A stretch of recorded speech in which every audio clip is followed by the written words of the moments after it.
What about you at 3 a.m.? The world sleeps, but your neurons won't shut up. Everything looks normal, but your brain doesn't think so. You scroll through connections, while yours fray like burnt wires. You scroll, you smile, but the danger isn't outside. It's inside. You try to clear your sight, but the maze deepens inside. Your eyes lie to you. They don't see fear, but they feel it. Every step towards safety makes you less whole. You live in the light, but your thoughts wander in shadow. Stillness lies. Beneath it, a scream built of sparks. The safest place in the world, your bed, and yet your brain runs marathons. You wipe the mirror, only to see how fractured you've become. Anxiety isn't loud. It whispers. It disguises itself as you. Anxiety is not chaos. It's an ancient alarm tuned for survival. Emails pile up, meetings stack, but the real storm brews inside your head. Deep inside, the amygdala presses the panic button, even when no threat exists, surrounded by people, yet your pulse is louder than their voices. Signals flood your system, heart races, breath shortens. The body reacts before the mind catches up. Even small tremors send ripples across your whole day. Most alarms are false, but the brain doesn't know that. The world moves fast, but inside, something feels stuck. Your brain creates loops, thoughts that feed fear back into the system. Silence outside, static inside. But there is a way to break the loop. If you understand how it works, you keep moving, but your mind keeps rewinding. Anxiety isn't random chaos. It's a self-fueling feedback loop where one thought becomes thunder. Your amygdala fires, triggering physical reactions. Your breath shortens, unnoticed by others, while thoughts race to justify phantom threats. The more you mentally replay the fear, the more real it feels. Like rereading that message 5 times, still waiting for safety. These loops need no real danger, just the ghost of memory, trapping you physically present yet mentally in catastrophe. But liberation comes when you interrupt the cycle by becoming the observer. Even as your body runs while sitting still, even when you hold your breath trying to contain the storm within. In anxiety, the body becomes a storm, heart pounding, breath shallow, muscles tense. You may look calm, but inside, your nervous system races ahead. Every sound feels sharper, every silence heavier. It's as if your whole body is wired to survive an invisible threat. And yet, this ancient system hasn't updated. It still reacts to shadows as if they're predators. But the moment you recognize this, you begin to take back the reins. Sometimes anxiety isn't a response to real danger. It's a false alarm. The amygdala can fire without cause, sending your body into high alert. Heart races, breath tightens, muscles brace, just as if a threat were near. The world may look safe, but your nervous system disagrees. And this false alarm feeds into the loop, making each signal feel more urgent. The key is to recognize the signal without obeying it. Anxiety rarely needs a fresh trigger. One thought feeds another and the loop begins. The amygdala keeps pressing the same false alarm, and the body reacts as if each signal is new. Your mind races to find reasons, justifying fear that started as nothing. The more you replay the thought, the more solid it feels. But a loop can be broken when you stop running inside your own mind. This is the storm. Your chest tightens, breath shortens, and the world tilts just slightly. The amygdala fires as if danger is near, though there is none. Muscles lock, thoughts blur, every sound feels sharper. You grip the chair, as if holding yourself together. But inside, everything is breaking. This is anxiety at full volume, silent to the world, deafening to you.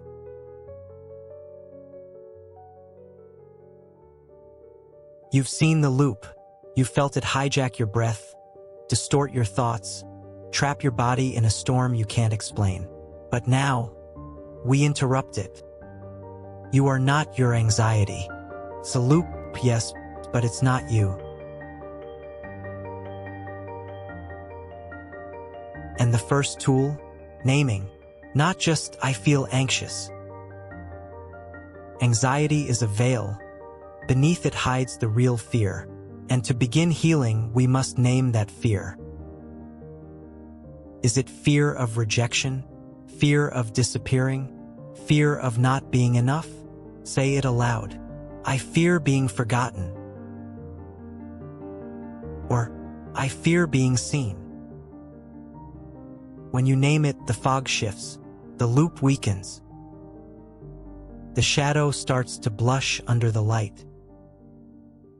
It's the first step to disarming the narrative. From storm to story to silence. When you name the ghost, it loses its mask. Your amygdala calms when the unknown becomes known. So instead of spiraling, you stop. You pause. You speak. Even trembling, even in doubt, a naming creates space between you and it. It's not you. It's just a visitor. Not an identity, but an echo you're learning to quiet. You've named it. Now write it. Not in your notes app. Not in code or diagnosis. Write it as a loop. A sentence that spirals. Like, I feel fear when I think of failing, and thinking of failing makes me feel afraid. Write that loop over and over until you see the absurdity. Until your brain says, wait, is this all? The loop loses power when you hold it outside yourself. That's the paradox. The more clearly you articulate the storm, the more it becomes weather, seen, mapped, temporary. Not a prison, just a passing cloud with a name and a script. One that no longer writes you. You've named it, that shadow beneath the anxiety. You've seen how just speaking it changes the air. But naming alone isn't the end. It's the doorway. Now we step through. Close your eyes.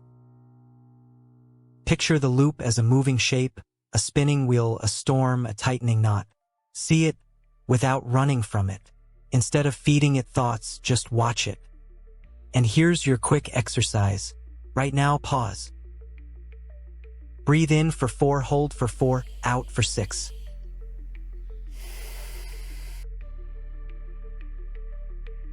While you breathe, keep your eyes on that shape. Notice how it slows, shifts, maybe even fades. This is you breaking the loop one breath at a time. Not erasing it, but reclaiming the space it once owned. And the more you practice, the easier it is to step out of the storm, even while it's raining.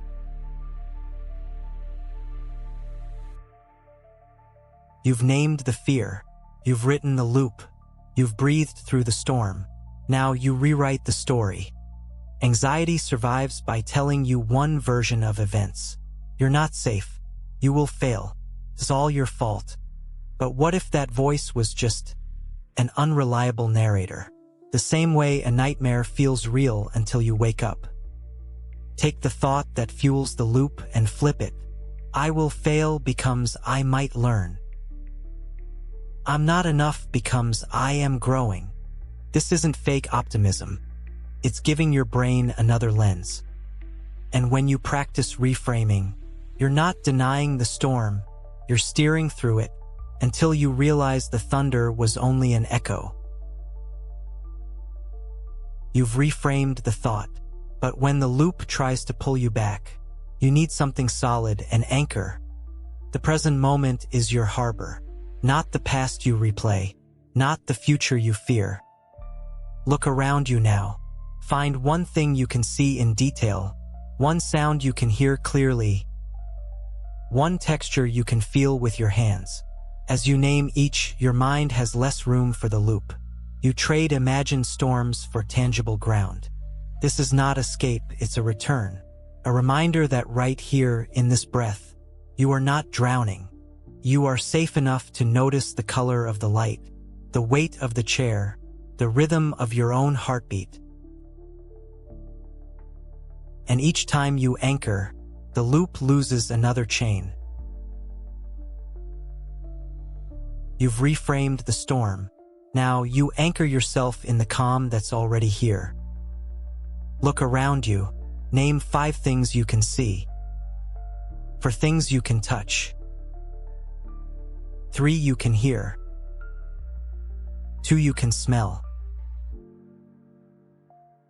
1 you can taste. Feel the weight of your body in the chair. Notice the ground under your feet. This is your proof. The storm lives in the mind, but right now you are here, safe, breathing, whole.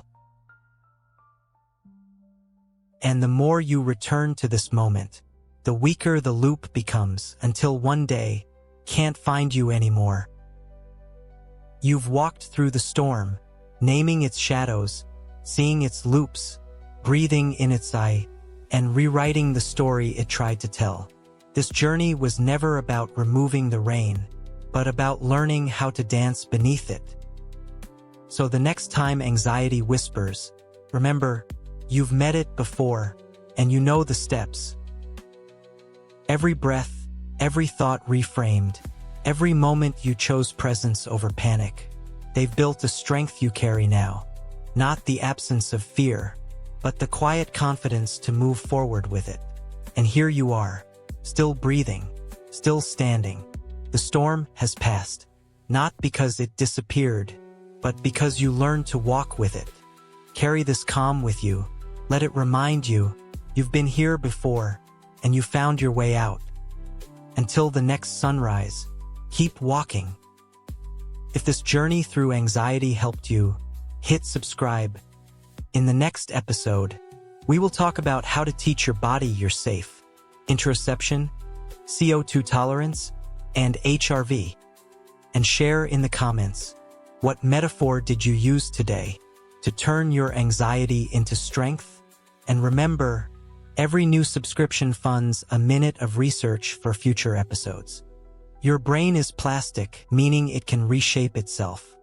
Your story is not fixed. See you in the next chapter of NooMorphia.